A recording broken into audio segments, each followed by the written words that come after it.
Your voyage was a quiet one. For 3 years, you charted empty space. The mission was simple. Map the unknown.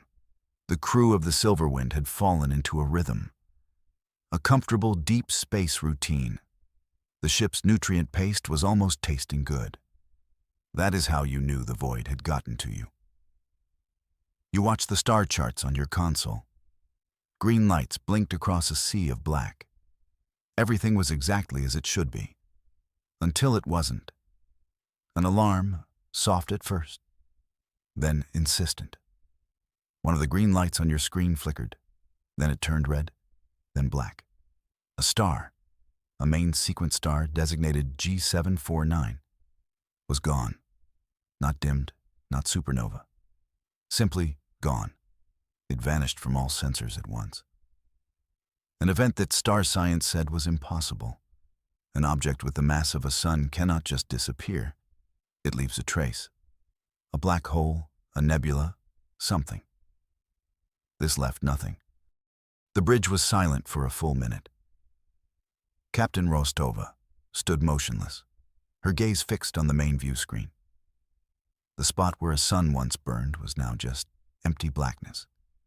Her voice cut through the silence. It was low and steady. "Confirm the reading," she said. But everyone knew. The sensors were not wrong. The impossible had happened. A message arrived from High Command hours later. It was short, its contents chilling. Find out what happened. Go to those coordinates and report. The Silverwind, your tiny exploration vessel, turned. It pointed its nose toward a new patch of darkness, toward the place where a star had been erased. The quiet part of your voyage was over. The journey took 3 weeks at full thrust. 3 weeks of watching an empty spot in space grow larger. The mood on the ship was tense. Every crew member felt it.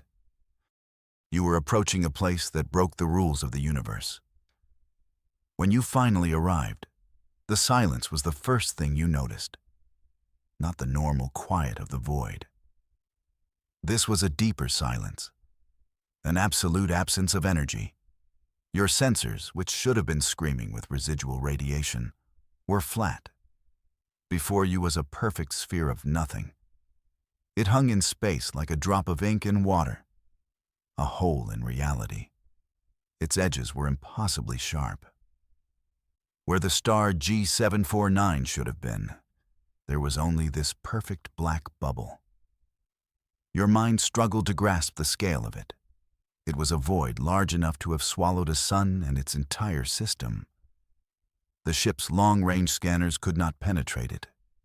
Light did not reflect from it. It was pure, geometric non-existence. And inside it, at the very center, something waited. It was a machine. Your sensors picked up its mass, but nothing else. No heat, no energy, no emissions of any kind. It was the size of a small moon, a colossal artifact of unknown origin, floating silently. Its surface was a complex lattice of dark, metallic plates. They fit together with a perfection that seemed unnatural. This was the Void Carver, the silent architect of this impossible emptiness. And it was waiting. You tried to hail the object. You sent every greeting in the human and alien databases. Wideband, narrow beam, simple pulses of light and math. There was no response. The moon-sized machine remained completely inert. It hung in the blackness like a monument to a forgotten god. Captain Rostova kept the Silverwind at a safe distance. A very safe distance. Watching. Waiting for the architect to make a move. The tension on the bridge was a physical thing. Then it moved. Without any warning, the interlocking plates on its surface began to shift. They glided over one another with impossible grace. There was no sound, no vibration, just a slow, silent reconfiguration of its massive form. Beams of what you could only describe as non-light lanced out from its core. They were not lasers or plasma. They were blacker than the void itself. They struck the edge of the sphere of nothingness. Space itself began to fold where the beams touched.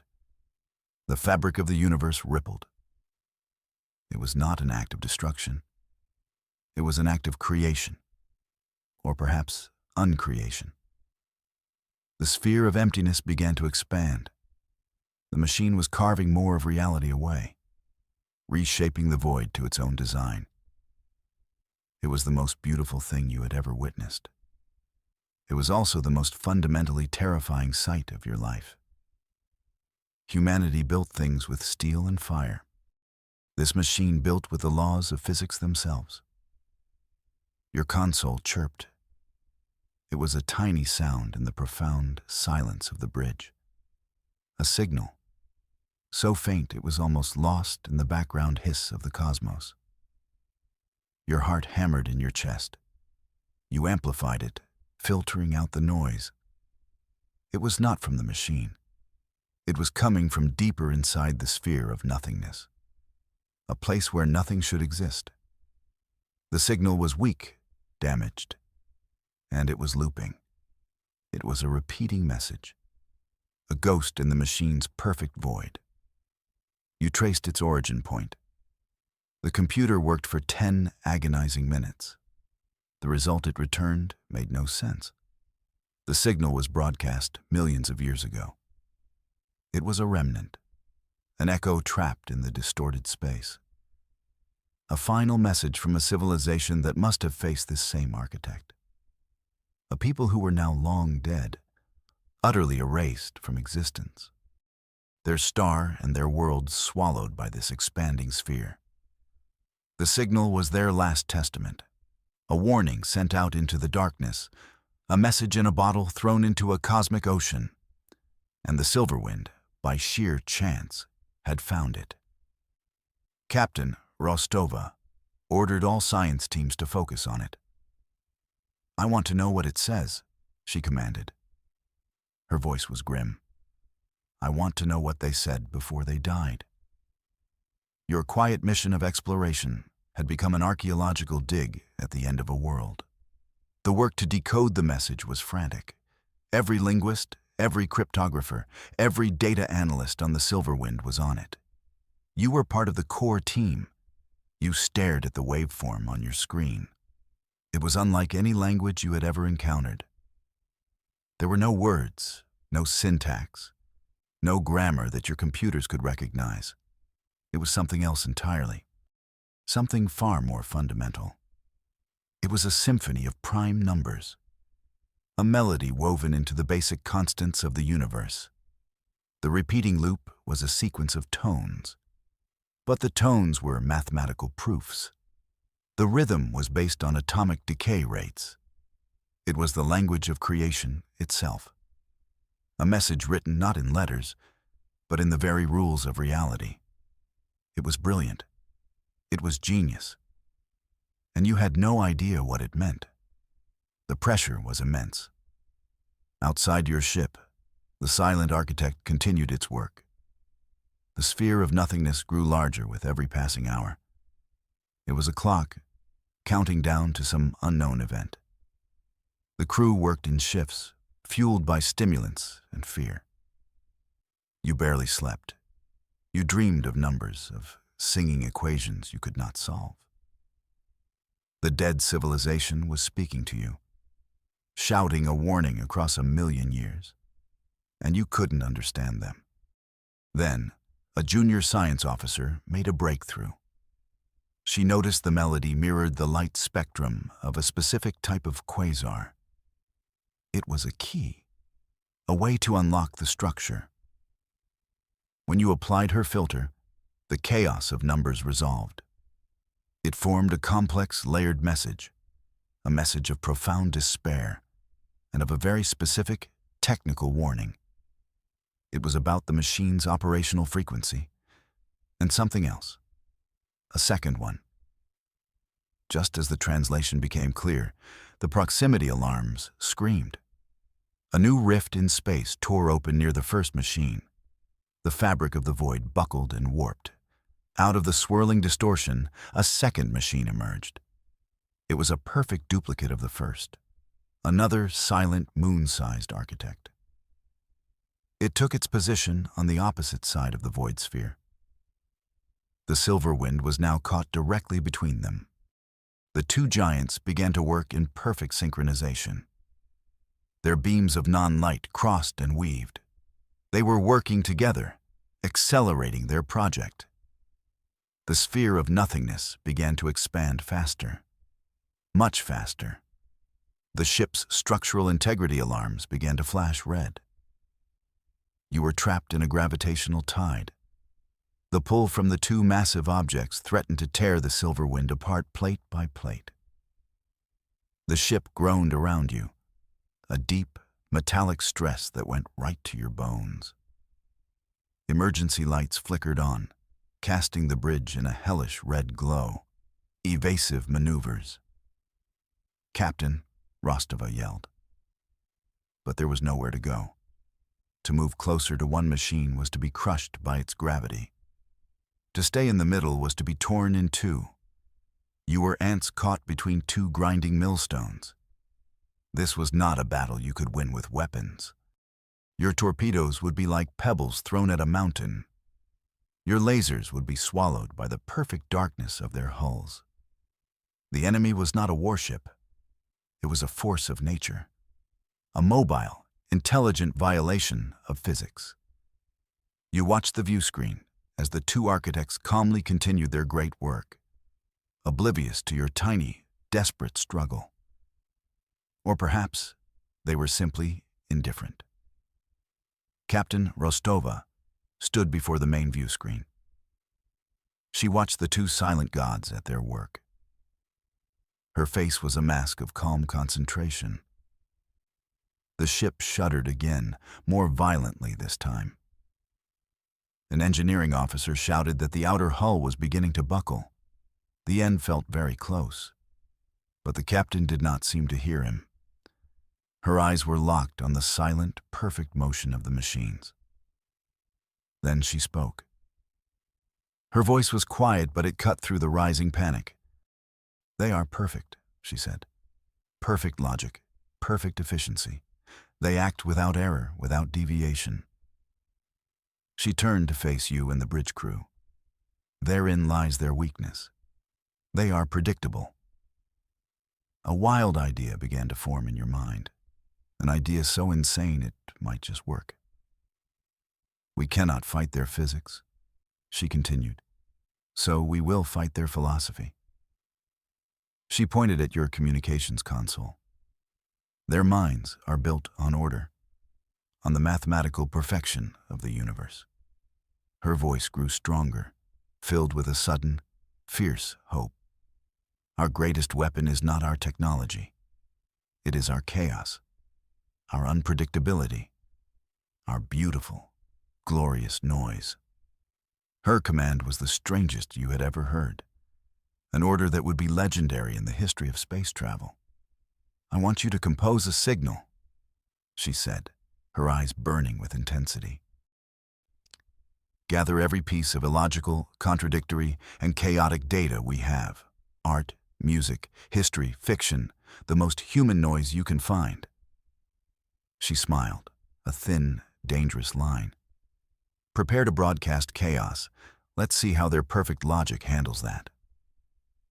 A new kind of energy filled the bridge. The panic was replaced by a frantic, focused purpose. You were the conductor of this mad orchestra. Your fingers flew across your console. You dove deep into the Silverwind's cultural archives. A repository of human history and art meant for a new colony. A digital library of Alexandria, containing the best and worst of your species. And you were about to weaponize it. You pulled Beethoven's Ninth Symphony. You layered it with the raw data of a stock market crash. You took the sound of children laughing from an old Earth recording. You mixed it with the angry shouting of a political debate. You added the complete works of Shakespeare. and 1,000 recipes for soup. The chaotic chatter of ancient social media. The serene silence of a mountaintop monastery. It was a signal of pure contradiction, a symphony of human experience. Love and hate, genius and foolishness, beauty and ugliness. All compressed into a single, overwhelming wave of information. It was messy. It was illogical. It was everything the machines were not. Your fellow officers were doing the same, adding their own pieces to the chaotic choir. The signal grew, becoming a monster of pure, unstructured humanity. Captain Rostova watched the energy levels of the broadcast climb. "Is it ready?" she asked. You nodded, your heart pounding. "It is the most horrible noise I have ever created, Captain." She allowed herself another small smile. "Excellent," she said. This was the ultimate gambit. You were about to shout your messy, imperfect existence at the gods of order. And you had no idea if they would even listen. "Broadcast the signal," Captain Rostova ordered. Her voice did not waver for an instant. The communications officer flipped a single, glowing switch. A wave of pure, unfiltered humanity erupted from the Silverwind's main transmitter. It was a scream of joy and a whisper of grief, a declaration of war and a love poem. It was the sound of 1,000,000,000 conflicted souls. It washed over the two silent giants. For a full 10 seconds, nothing happened. The machines continued their work. The ship continued to groan under the strain. You felt a pit of despair open in your stomach. It had failed. The insane gambit was just that. Insane. And then, the universe changed. The black beams of uncreation retracted. The silent, graceful movement of the massive plates ceased. The two moon-sized architects fell utterly still. The relentless expansion of the void sphere stopped. In the sudden silence, you could hear your own ragged breathing. You had their attention. The two most powerful things you had ever encountered had stopped their cosmic work to listen to a song of soup recipes and symphonies. You expected to be destroyed. An act of such supreme arrogance should have resulted in your immediate erasure. A swatting of a fly that dared to buzz too loudly.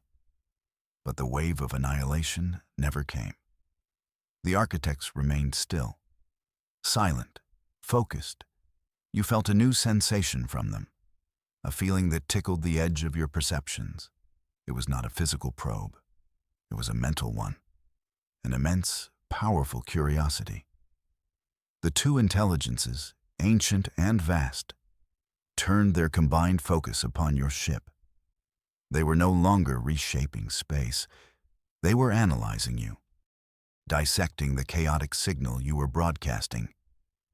You could feel their attention like a weight, a pressure on your mind. They were not angry.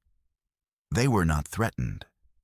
They were fascinated. You had presented them with a puzzle they had never encountered. A paradox wrapped in an enigma, seasoned with bad poetry. It was a terrifying and exhilarating feeling, to be the subject of such profound and alien fascination. For the first time, you felt a flicker of something other than fear. You felt a connection. You were no longer just a victim waiting to be crushed. You were a mystery they wanted to solve, a new variable in their perfect, orderly equation. The silent architects were listening, and for now, that was enough to keep you alive. The conversation, if you could call it that, began. A new signal emanated from the architects. It was not a weapon. It was a response. It wrapped around your chaotic broadcast of human noise. It was trying to make sense of it, to find the pattern, to organize your beautiful, messy signal into something logical. They were trying to correct you. to resolve the paradox you had thrown at them. Their signal was pure, crystalline logic. It pushed against your broadcast. It tried to smooth the jagged edges of a rock song. It attempted to find a mathematical theorem within a lover's whispered words. The feedback from this interaction surged back into the Silverwind systems. The lights on the bridge flickered wildly. Your console sparked, a puff of acrid smoke rising from the circuits. "They're overloading us," the engineering officer shouted. "Their response is too powerful. It's tearing our computer core apart." The ship's systems were the medium for this dangerous conversation. And they were not designed to handle a debate with two godlike machines. Power conduits began to rupture throughout the ship. The artificial gravity stuttered, making you feel light, then heavy. The architects were not being malicious. They were simply thinking at you. Too hard. Their attempt to understand your chaos was as dangerous as their indifference had been. You had to stop the broadcast. It was the only way to save the ship from tearing itself apart from the inside. Captain Rostova saw the damage reports. She opened her mouth to give the order to cut the signal. But you saw something. Something vital. You were about to shut down the broadcast, to admit defeat. But then you saw it on your analysis screen, a flicker of data that changed everything. It was the old signal, the warning from the long-dead civilization. Its waveform was still there, a faint echo buried inside your own chaotic broadcast. And as the architect's logical probe washed over it, something incredible happened. The two signals resonated. They fit together like a lock and key. The ancient warning, the melody of prime numbers. It had the same mathematical base as the architect's own thoughts. It was a Rosetta Stone, a primer for their language. It was never just a warning cry. It was a desperate, final attempt at communication. The dead civilization had not just screamed into the void. They had tried to teach their executioners how to talk. The feedback loop from the architects was not an attack. It was a question. "What is this illogical noise?" they were asking. And the ancient signal was the grammar book, the key to providing an answer they could understand. In that instant, you knew what you had to do. It was a leap of faith. A gamble based on the ghost of a dead world. But it was your only chance. "Don't cut the broadcast," you yelled, your voice raw. You turned to the communications officer, your mind racing. "Patch it through. Take the precursor signal and use it as a modulator for our chaos. Weave them together." The officer looked at you, then at the captain. Captain Rostova stared at you for a heartbeat. She saw the certainty in your eyes. "Do it," she ordered. The comms officer's fingers danced across his board. He isolated the ancient melody. He used its mathematical structure as a carrier wave. He imprinted your messy, human signal onto it. The scream of your systems began to quiet. The violent, logical corrections from the architects ceased. The feedback loop that was tearing your ship apart stabilized. The two signals, one of perfect order and one of perfect chaos, had found a bridge. Your song of humanity was still there. The poetry, the music, the laughter and the rage. But now it had a structure they could comprehend, a shared grammar built on the bones of a forgotten race. You were no longer shouting gibberish at them. You were speaking their language. The silence that followed was different. It was not the silence of indifference or fascination. It was the silence of listening, of true understanding. The response from the architects, when it came, was no longer code. It was no longer a logical probe that burned your systems. It was a vision, poured directly into your mind and the minds of every crew member on the Silverwind. It was not an attack. It was an explanation, an answer to a question you had not even known how to ask. You found yourself standing on a world that was not your own, under a sky of alien stars. You saw a civilization, vast and brilliant. They were not the architects. They were a different people. They were artists, poets, builders. Then you saw the architects arrive. You felt the terror of that long-dead race as the star was unmade. But the vision continued. The architects were not portrayed as monsters. They were portrayed as a grim necessity. The vision expanded, pulling your consciousness out of that solar system, out past the galaxy. You saw it, a threat that your human mind could barely comprehend. It was a wave of wrongness, a creeping infection from beyond the edge of your reality, a blight that consumed universes, a form of existence that fed on the laws of physics themselves, leaving a cancerous chaos in its wake. It was a plague on a cosmic scale, spreading from one dimension to another.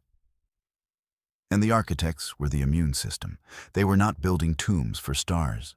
They were building a firewall, a galactic shield wall against this extra-dimensional horror. They were unmaking systems not out of malice, but for raw materials. The mass and energy of suns were the bricks and mortar for their great work. They were sacrificing star systems to save the entire galaxy.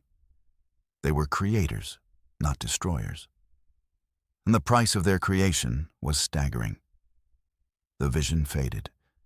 You were back on the bridge of the Silverwind. The ship was quiet. The alarms were silent.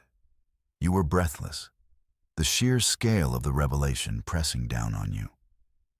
The weight of 1 billion years of silent, thankless war settled onto your shoulders. Through the main view screen, you watched the two architects. They slowly, gracefully, resumed their work. The beams of non-light emerged once more. The sphere of nothingness began to expand again, but it no longer looked like an act of destruction. It felt like an act of salvation, a terrible, necessary, and lonely sacrifice. You understood now. The silence of the architects was not arrogance. It was the grim focus of a soldier on a wall, the focus of a surgeon performing a desperate operation. They were too busy saving everything to stop and explain. Until you. Your chaotic, illogical, human noise had made them pause. It was something new in their ancient, orderly universe. Captain Rostova stood beside your console. Her expression was changed. The hard lines of the commander were softened by a new, profound understanding. She looked at the architects, then at you. The respect in her eyes was a tangible thing. She placed a hand on your shoulder. "Send a message to High Command," she said. Her voice was steady, but filled with a new purpose. "Tell them our mission has changed," she continued, her eyes turning back to the grand, terrible work on the view screen. "Tell them we have made contact." A long pause filled the bridge. A new era for humanity was dawning in the light of an unmade star. "We are no longer just explorers," Captain Rostova said, her voice echoing in the sudden, vast silence. "We are guardians,